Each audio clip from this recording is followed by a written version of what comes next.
pada Pak Hayun untuk pemateri yang selanjutnya dipersilahkan.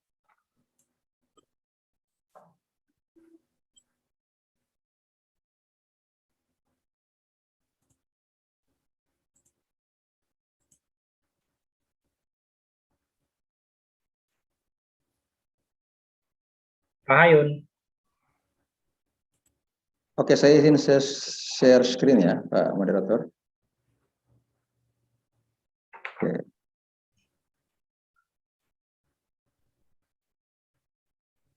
Nampak ya screen saya, Pak Aruli? Ya, ya. Oke, baik. Ada 13 slide. Tentu saya mungkin hanya bisa memaparkan pokok-pokoknya saja. Oke, latar belakang saya jelaskan secara singkat bahwa judul saya ini judulnya ya. Oh, ini judulnya. Ya. Masih ada mata kuliahnya, ketahuan sekali ya, nggak sempat diedit. Makalah ya, itu. Judulnya Perspektif Maqasid Syariah terhadap Norma Pencatatan Perkawinan di Indonesia.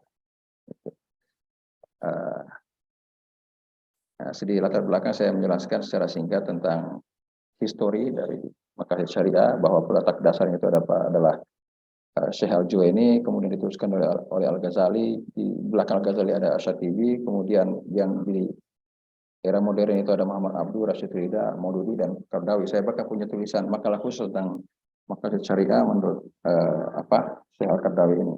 Yang terkini itu yang kontemporer adalah salah satunya Yasir Auda yang banyak dibahas di kampus Islamnya seperti itu. Nah, apa arti penting Maqasid Syariah? Yaitu memberi perspektif atau sudut pandang, karena gini ya, saya selalu favorit saya itu kutipan dari Arkon. Ya, dia pernah mengatakan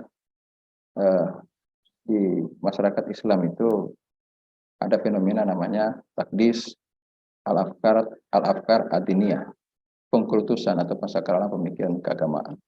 Pemikiran keagamaan yang harusnya tidak sakral, dia profan, duniawi, diperlakukan seolah-olah suci, gitu kan. Nah, sementara dunia terus berkembang, ya banyak hal-hal yang dunia terus berkembang, dunia terutama revolusi IT ya, yang belum ditemukan di masa-masa klasik, di masa-masa para ketika fikih Islam pertama kali dikonstruksikan, sehingga banyak problem-problem kekinian ini tidak ada dalam kitab klasik. Gitu. Kitab klasik tidak mampu lagi menjawab, sementara dalam paradigma berpikir umat Islam masih terjadi pensakralan pemikiran keagamaan, seolah-olah bahwa namanya kitab karya Imam Syafi'i, ya, para imam itu tidak bisa berubah, bahwa itu suci, gitu kan. Nah, maqasid syariah, ya, salah satu arti pentingnya, signifikasinya adalah bagaimana memberikan respon aktual terhadap berbagai fenomena hukum ya yang terjadi di masyarakat itu, menjadikan hukum Islam selalu up to date, selalu bisa merespon apa persoalan-persoalan yang dulu di masa-masa para imam klasik itu belum ada. Sehingga makanya di sini secara singkat disebutkan bahwa arti penting maqasid syariah itu memberikan perspektif ya bagi norma-norma yang tadi temukan eksistensinya pada fikih-fikih di masa klasik gitu. Sehingga para pakar usul fikih saat ini ya seperti Yasir Auda itu merumuskan maqasid syariah yang baru gitu ya. Yang di masa lalu yang ada 5 itu ya, maqasid syariah, menjaga jiwa, keturunan sebagainya itu ya ditambahkan dengan memelihara menjaga hak asasi manusia dan sebagainya sesuai dengan kebutuhan sekarang. Ya. Nah, berdasarkan latar belakang masalah itu, maka saya merumuskan 2 latar belakang masalah. Itu pertama, bagaimana konsep teoritik ya. Mungkin ini kata yang berulang ya, konsep ya teori juga. Nanti silakan dikritisi. Maka syariah ya, dan norma pencatatan perkawinan Indonesia ini masalah pertama. Kemudian bagaimana perspektif maqasid syariah terhadap norma pencatatan nikah di Indonesia. Jangan salah, pencatatan nikah Indonesia kan hal yang baru sebenarnya, yang tidak ada di masa-masa formatif ya, di masa-masa sebelumnya. Sehingga di salah satu undang-undang yang paling menimbulkan kontroversi di masa-masa pembentukannya itu ya undang-undang perkawinan. Sesungguhnya kita tinggal terima beres sebenarnya saat ini. Tapi betapa ketika itu menurut BJ Bolan itu ya terjadi kericuhan, protes justru dari umat Islam sendiri. Walaupun sebenarnya undang-undang perkawinan itu memuat banyak pendapat-pendapat fikih di situ. Ya, sebagai hal yang baru selalu saja menimbulkan kontroversi. Nah, oleh karena itu saya memilih untuk meneropong soal pencatatan perkawinan ini walaupun tidak terlalu baru sebenarnya dari sudut pandang maqasid syariah. Tadi di sesi pertama kan kita sempat diskusikan itu ya. Ya, karena apa yang saya katakan tadi itu bahwa undang-undang perkawinan kita itu masih ambigu. Pasal 2 ayat 1 menyatakan sah pernikahan yang tidak tercatat, gitu ya. Iya, karena pernikahan sah menurut perkawinan itu adalah bila dilaksanakan menurut agama dan kepercayaan masing-masing. Asal dia ada wali, asal dia ada saksi, asal dia wali yang satu saja, ada calon pengantin, ada ijab kabul, sah. Selesai di situ kan pasal 2 ayat 1 itu. Hanya kemudian kalau ada pasal 2 ayat 2, maka dia bukan tidak sah, tapi tidak berkekuatan hukum. Persoalan itu pernyataan administratif sebenarnya, gitu. Pasal 2 ayat 2 itu. Oleh karena itu ada seorang profesor, jadi apa yang saya nyatakan tadi bukan hasil dari saya, tapi pernyataan seorang profesor, saya lupa namanya, bahwa undang-undang perkawinan itu masih ambigu. Bahkan dalam beberapa naskah di masa Prof. Mahfud itu, dalam dia mereka memutuskan soal anak luar kawin ya, disebutkan anak zina, antara Macica Mohtar dengan Murdiono, mantan sekretaris negara zaman Soeharto itu sebenarnya dalam beberapa hal agak bertentangan secara diametral dengan ketentuan pasal 2 ayat 1 menyatakan sah pernikahan tidak tercatat sesungguhnya, gitu. Sah ya, bukan berkekuatan hukum. Jadi undang-undang perkawinan kita masih menganut dua ambigu itu, satu menyatakan sah, yang satu menyatakan tidak berkekuatan hukum. Masih ada dua istilah itu. Lanjut ya, pembahasan tentang ini soal biasa lah ya, maqasid syariah, tentang pengertiannya, apa itu maqasid syariah itu sasaran yang ada di balik hukum. Kita kan sering tidak bisa membedakan antara syariah dengan fikih. Ya. Kalau syariah itu tidak bisa berubah dia, itulah maksud substansi dari hukum diturunkan. Ya. Apa itu maqasid syariah? Keadilan, ya, kesetaraan manusia. Ya. Bahwa Al-Quran itu dengan syariahnya adalah kitab yang paling revolusioner di masanya bahkan sampai saat ini. Dia mengajar tentang persamaan manusia, ya, tentang emansipasi kemanusiaan, tentang keadilan Al-Quran. Beda dengan fikih, kalau fikih bisa berubah, gitu. Ya, fikih bisa berubah sehingga ada misalnya kaidah-kaidah fikih yang mengatakan al-hukmu ya duru ma illatihi wujudan wa adaman, bahwa dia kontekstual, hukum itu kontekstual. Syariah tidak, gitu. Karena dia mengandung prinsip-prinsip umum. Sehingga ada juga misalnya kaidah mengatakan mala yudraku kullu ya la yudraku kullu. Apa yang tidak bisa diambil keseluruhannya, ya jangan tinggalkan semua. Gitu. Tapi kalau Pak Ruli mengartikan ini, kalau tidak bisa dapat perawan, janda pun dapat apa katanya. Sorry Pak Ruli. Kemudian ada ulama yang mengatakan mensamakan maqasid itu, ya, yang disebut dengan tujuan utama syariat itu adalah maslahah, kemaslahatan, sama ketika babi diharamkan. Tapi ketika dalam situasi kontekstual tertentu kita berada dalam situasi yang tidak bisa mempertahankan kehidupan kecuali makan babi, maka maslahatnya babi harus kita makan. Karena tujuan utama syariat salah satunya menjaga jiwa. Oke ya, nanti saya terlalu panjang.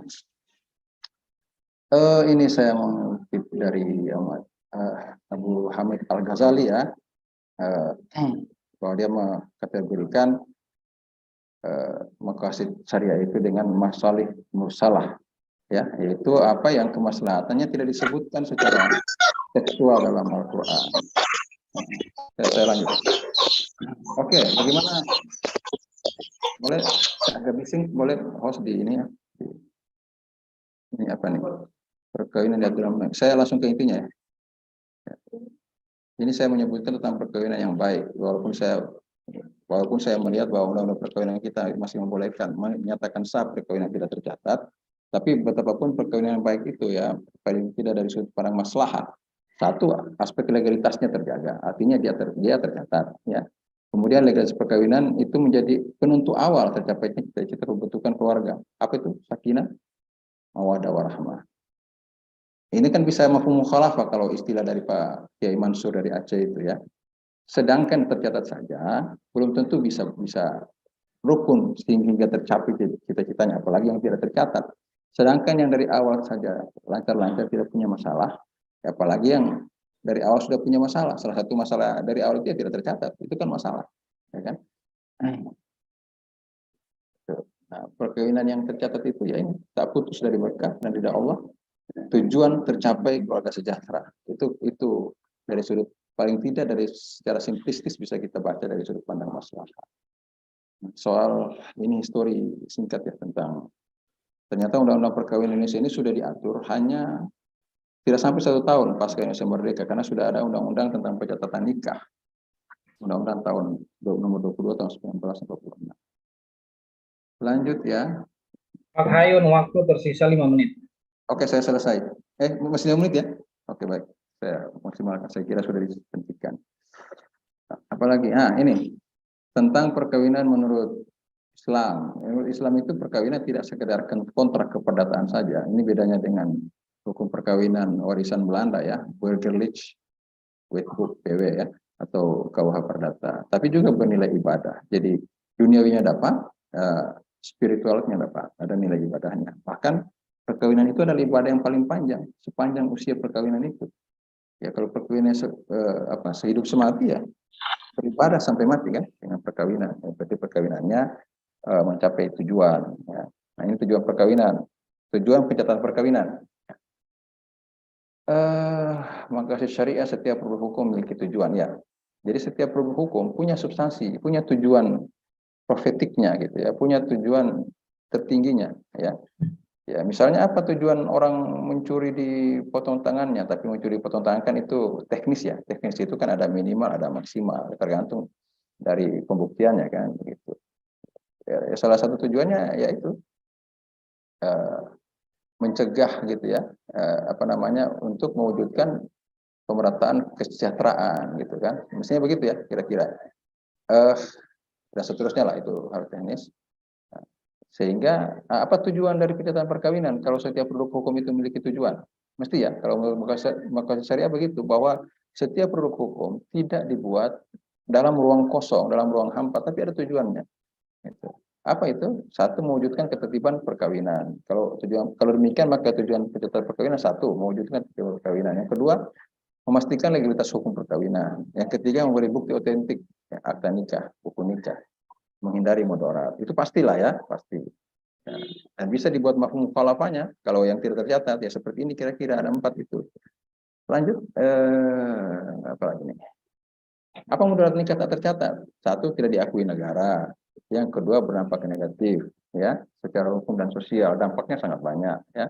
Yang jelas kalau nikah tidak tercatat, yang enak kita laki-laki ya, gitu. Nah, bagaimana perspektif maqasid syariah? Yang 2 menit lagi ya Pak Doli ya, tentang pencatatan nikah. Yang pertama ya, memaksimalkan maslahat perkawinan. Oke. Ya, satu ya, apa itu maslahat perkawinan? Menjaga kepastian status hukum keturunan. Kalau pernikahan tidak tercatat, maka status hukum keturunan itu tidak jelas. Makanya perlu diisbatkan ya. Itu semua walaupun soal isbat ini di NTT nggak dipakai ya, itu. Karena hanya bikin enak pengadilan katanya. Pengadilan dapat dana uangnya dari isbat, sementara pernikahan yang diisbatkan itu buku nikahnya gratis ya. Itu kan menyakiti hati. Itu namanya KUA jadi karena isbat jadi luka tapi tak berdarah, menangis tanpa air mata kan itu. Ya.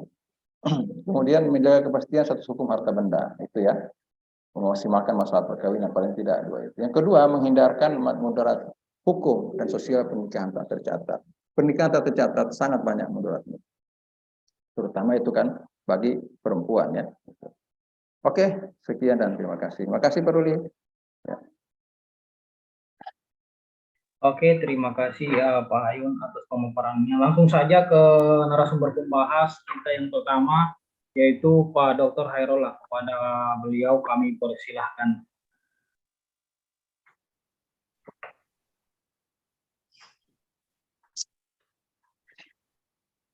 Terima kasih Pak Ruli, Pak Moderator. Saya juga terima kasih kepada 2 penyaji kita pada terakhir ini, Pak Hanif dan Pak Hayun. Luar biasa semua ya, artinya dari segi tuntutan KTI, saya melihat itu sudah terpenuhi semuanya. Cuma mungkin untuk Pak Hanif, ini istilah di bawah umur ini Pak, apakah masih relevan? Kalau yang sekarang ini yang update-nya itu perkawinan anak. Ya. Karena di bawah umur, ya 25 tahun juga di bawah umur, di bawah 30. Ya kan? Tapi kalau disebut dengan perkawinan anak, nah, anak itu ada batas usianya, 18 kan? Undang-undang apa? Perlindungan anak itu jelas.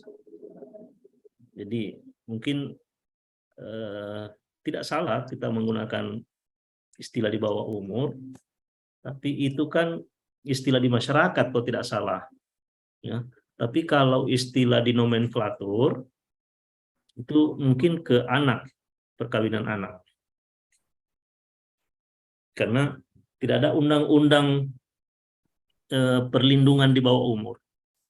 Izin Pak, izin. Karena Jadi di 15 tahun ke bawah itu di bawah umur juga, 5 tahun di bawah umur juga, di bawah 6. Kan, oke. ya, jadi Ya. mungkin kalau kita pakai gunakan istilah anak, itu jelas yang Bapak maksud adalah di usia 18 tahun. Nah, itu anak. Oke, pertama. Kemudian kalau melihat judul, yang Bapak mau bahas ini perkawinan anaknya atau pencatatan perkawinannya,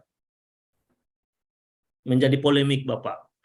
Ini kan yang menjadi polemik di KUA-nya Bapak, di KUA atau di tulisan ini, apakah perkawinan anaknya atau pencatatannya yang Bapak mau soroti. Nah, di situ harus jelas. Nah, kalau dilihat tadi penjelasan Bapak di rumusan masalah atau di latar belakang masalah yang Bapak ungkapkan, itu bukan di perkawinan anaknya yang jadi masalah, tapi pencatatannya. Ya kan? Jadi seakan-akan KUA yang memberi ruang, memberi lampu hijau terhadap adanya perkawinan anak. Dan saya yakin perkawinan anak yang dimaksudkan Bapak ini bukan di KUA, tapi di kecamatannya. Karena KUA bukan pelaku perkawinan anak. Yang tercatat Pak. Nah, jadi yang Bapak maksudkan berarti pencatatannya ya. Nah, karena itu pencatatan perkawinan anak. Karena perkawinan anak yang laksanakan adalah ya keluarganya, masyarakat. Nah, itu. Jadi peristiwanya bukan di KUA, tapi peristiwanya di kecamatan yang Bapak ini. Jadi intinya saya lebih cenderung Bapak ya menggunakan istilah perkawinan anak. Ya. Yang kedua mungkin jadi polemik pencatatan perkawinan anak. Gitu. Di KUA apa tadi ini Bangka Belitung ya. Itu. Nah, kemudian di sini catatan saya, minta maaf agak lambat. Hanif.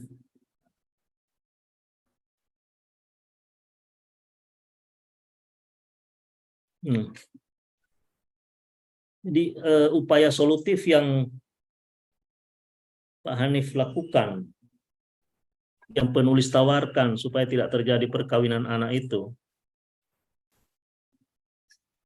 Tuh, jadi tulisan ilmiah itu diungkapkan problem-problemnya, apa yang melatar belakangi terjadi, teorinya gimana. Kemudian ada upaya solutif dari penulis sendiri. Nah, itu. Bagaimana sampai supaya tadi itu perkawinan anak itu tidak terjadi. Kan ada tadi penyebabnya, penyebab internal, penyebab eksternal. Terus apa yang mau dilakukan dengan penyebab-penyebab itu dari yang ditawarkan oleh penulis? Apakah mungkin dengan cara sosialisasi lebih dimasifkan atau segala macam? Ya termasuk tadi yang Bapak katakan di awal itu adalah pertemuan lintas sektoral, melibatkan semua instansi seperti itu. Ya, saya rasa itu yang sangat untuk menjadi tambahan saja dari saya. Yang jelasnya bahwa yang tulisan Bapak ini bagi saya sudah sangat memadai, ya, untuk itu. Nah, kemudian yang ditulis oleh Pak Hayun ini sebenarnya belum, kalau saya sih sarankan jangan di tingkat ini dia punya makalah diseminarkan. Harusnya di tingkat yang lebih tinggi lagi karena kita ini pemula semua di sini. Jangan Bapak tanya Pak Dokter. Kalau tidak sebenarnya tidak dapat AK saya. Ya, Buat cari AK ini. ya. Tapi ada menarik Pak Hayun, kalau kita baca di hukum keluarga di negara-negara Islam, ternyata ada yang tidak menggunakan pencatatan nikah. Ya, kalau tidak salah Maroko termasuk salah satu negara yang belum mewajibkan pencatatan nikah. Makanya Nah, bolanya maju, Pak. Makanya bolanya maju, Pak Dokter. Ya, Makanya bolanya maju, tidak catat nikahnya. kalau tidak salah itu. Sekarang apakah pertanyaannya? Apakah di sana tidak ada maqasidus syariah? Nah, itu kan. Nah, ini makanya saya katakan tadi tulisannya Pak Hayun ini di tingkat lebih ini lagi, sehingga saya sepertinya belum makamnya untuk Jangan begitu, Pak. respon yang berlebih. Pak Dokter Terima ini kasih selalu Pak Ruli, tawadu. saya kembalikan. Yang terus tawadu lah Pak Dokter. Ya, terima kasih Pak Dokter. Selanjutnya kita ke narasumber pembahas yang kedua yaitu Pak Dedi Arianto. Kepada Pak Dedi kami persilahkan. Ini yang keras ini. Terima kasih. Assalamualaikum warahmatullahi wabarakatuh. Langsung saja, karena yang hal-hal pokok sudah disampaikan Pak Herola, kita ini kebagian Pak yang teknis-teknis. Tetap saya akan menyampaikan hal teknis. Untuk Pak Hanif, saya share screen ya biar ketahuan koreksinya ada di mana. Pak Hanif mana ini? Nah, pertama ini Pak, konsistensi ya. Pencatatan, penulisan semacam ini, kalau bisa jangan dulu langsung disingkat. Jadi undang-undang perkawinan NO, ini jangan dulu disingkat. Aduh, salah saya. Ini lagi bikin surat undangan. Ya. Provinsi kepulauan, K-nya besar. Persentase ini kecil, P-nya kecil. Nah, ini yang bikin saya bertanya-tanya. Statistik ahli muda, statistik maksudnya ya. Bangka Belitung, bla bla bla, Rojani. Rojani ini kan nama ya, nama Rojani. Tapi ketika di footnote saya cari bukan nama Rojani, tapi ternyata Andini Dwi Hansah. Nah, ini juga penting untuk ini teknik mengutip kutipan gitu kan. Karena kita mengutip punyanya Andini Dwi Hansah, tapi pendapatnya Rojani kan gitu. Jadi penulisannya adalah begini. Menurut Rojani sebagaimana disampaikan oleh Hansah dalam penelitiannya, dalam apanya gitu kan. Apalagi nih Pak, ini hati-hati, ini kan referensinya adalah koran. Karena saya pikir kalau untuk data BPS gitu kan, ini kan data BPS ya, kita bisa merujuk langsung ke websitenya BPS. Jadi kita kalau menurut pendapatnya orang BPS ya merujuk ke website BPS. Menurut pendapatnya Komnas HAM kita merujuk ke websitenya Komnas HAM begitulah. Jadi bukan merujuk kepada koran gitu. Memang bisa, tapi kita usahakan dulu sumber nomor satunya, sumber aslinya. Jadi sumber asli yang dikatakan oleh Rojani langsung gitu. Kira-kira begitu. Kalaupun mau begini modelnya dicari nggak ketemu, yaitu tadi menurut Rojani sebagaimana dalam Andini Dwi Hansah, contoh satu. Yang kedua langsung Babel, ini harus dikasih keterangan Babel itu apa. Memang kita tahu itu singkatan dari Bangka Belitung gitu. Cuma nanti selanjutnya ditulis dalam kurung gitu Bangka Belitung. Itu nomor satu. Yang kedua tentang ini, opini yang berkembang di masyarakat bahwa KUA merupakan lembaga. KUA mana dulu? Lebih baik kita fokus langsung ke KUA-nya Bapak, jadi memaparkan fakta dan fenomena. Itu mungkin lebih up to date dan lebih faktual apa yang dihadapi. Itu saja catatan saya untuk Pak Hanif. Karena ini sudah mau maghrib di sini, lanjut ke punya Pak Hayun. Sama Pak Hayun juga di sini ada catatan dari saya tentang mengutip kutipan, karena di sini sumber referensi makositnya saya lihat dari Yasir Auda. Sama, aduh, bocor. Dari Yasir Auda, seperti contoh ini nomor 6. Nah, dalam Yasir Auda, kita kan ngambilnya dari bukunya Yasir Auda, jadi langsung saja. Menurut siapa ini? Sebagaimana dikutip oleh Yasir Auda atau dalam bukunya Yasir Auda, dalamnya itu ditaruh di atas saja, Pak. Jadi langsung yang di bawah ini langsung bukunya Yasir Auda yang tersimpan di footnote. Itu yang pertama. Yang kedua, konsistensi juga di sini saya lihat Pak Hayun menggunakan ini apa namanya? Pedoman transliterasi. Ada yang pakai pedoman transliterasi, ada yang tidak. Kayak ini makosid. Tapi ini pakai simbol ini. Saya tahu ini makositnya A-nya pakai simbol. Makosid, jadi bukan pakai footnote, bukan pakai apa namanya font Times New Arabic. Bukan pakai font Times New Arabic, tapi pakai simbol. Makosid al-syariah. Nah, kalau mau ini menggunakan pedoman transliterasi, ya konsisten dari awal sampai akhir menggunakan semua. Jadi ada yang menggunakan, ada yang tidak, ada yang menggunakan, ada yang tidak. Ini akhirnya jadi kita membacanya nggak nyaman. Membacanya tidak nyaman. Yang kedua, memang kalau ini memang makalah ya. Tapi sebisa mungkin dalam makalah ini memang kelihatan ya. Untungnya Pak tadi disclaimer ya Pak Hayun. Disclaimer. Jadi memang kita maklumi bersama. Semoga yang penyaji berikutnya, penyaji makalah berikutnya bisa mengedit dulu kan nggak lama kan, pakai fasilitas find and replace itu kan, satu kali klik berubah semua. Kira-kira itu saja sih, karena waktu sudah mepet. Intinya pada konsistensi. Jadi yang untuk kedua penyaji terakhir Pak Hanif dan Pak Hayun konsistensi. Terus ini juga sama, makosid syariah di sini M-nya kecil, asyariahnya kecil, tapi pas di bagian tertentu M-nya besar. Nah ini M-nya besar. Nah, kita mau pakai yang mana? Gitu. Karena bukan nama orang, nama tempat, jadi saya pikir ini kecil M-nya. Pengaruh umur, Om Ded. Iya, itu makanya. Jadi lebih pada konsistensi dan konsentrasi. Belum sempat diperbaiki itu. Ya, jadi saya lebih ke teknis ya kalau untuk yang konten kan Pak Herollah tadi sudah sangat lengkap. Jadi lebih ke teknis-teknis saja. Terima kasih, itu saja. Assalamualaikum warahmatullahi wabarakatuh.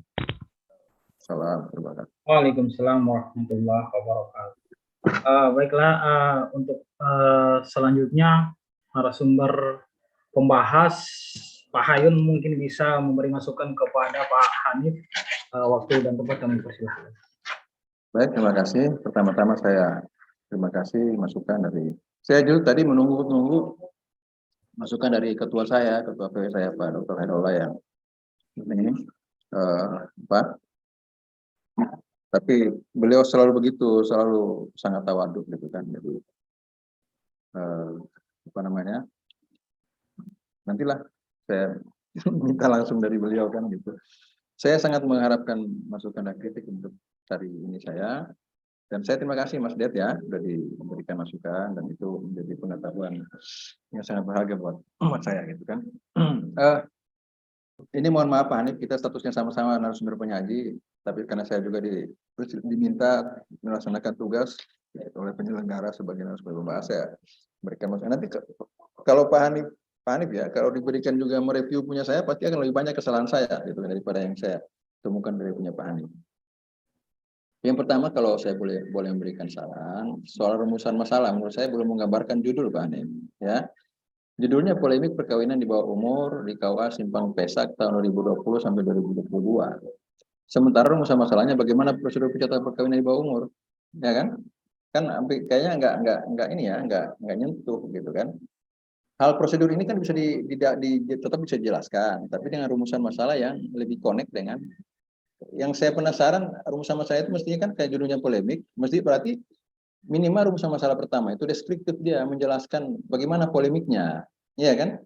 Itu sehingga di pembahasan nanti itu yang dijelaskan pertama bahwa telah terjadi polemik tapi kena pernikahan di bawah umur, bahwa KUA dituding sebagai penyebabnya. Nah, kita kan mau tidak mau secara refleks punya mekanisme pembelaan diri kan. Kalau kita di poskamling gitu ya, dituduh orang, tentu kita punya mekanisme pembelaan. Nah, tapi kita akan membela diri secara ilmiah gitu. Bahwa itu tidak betul, ini begini dan begitu.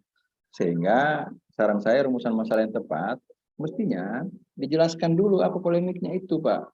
Ya, jadi rumusan masalah pertama itu bagaimana polemik perkawinan. Kalau tadi Pak Dokter, saya kira tepat beliau, bukan nomenklatur kita itu bukan pernikahan di bawah umur ya, gitu ya.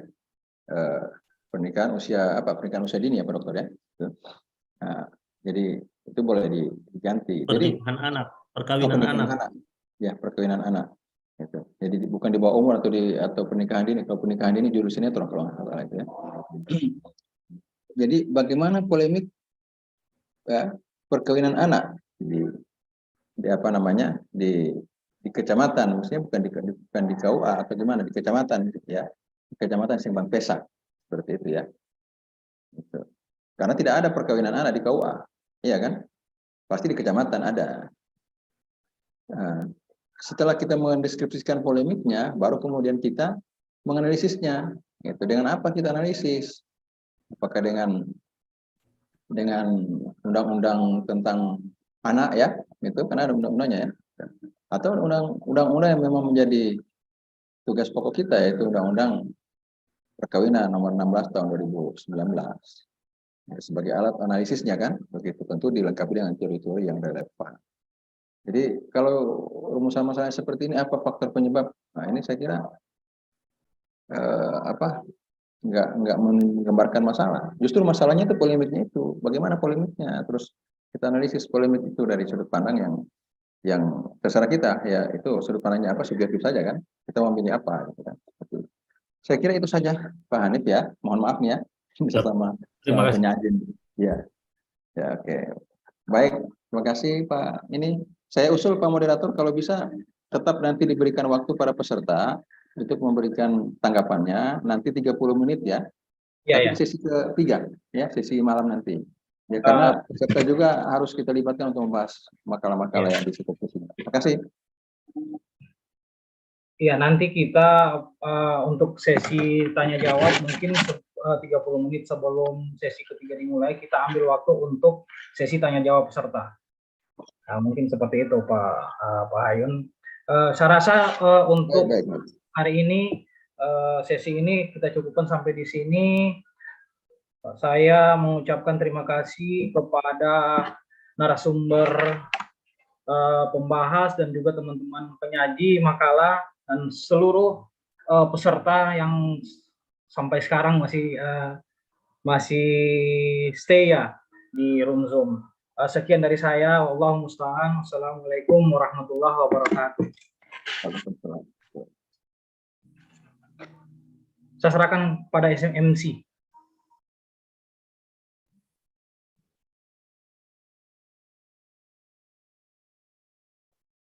Di tengah sekarang pukul 6:05.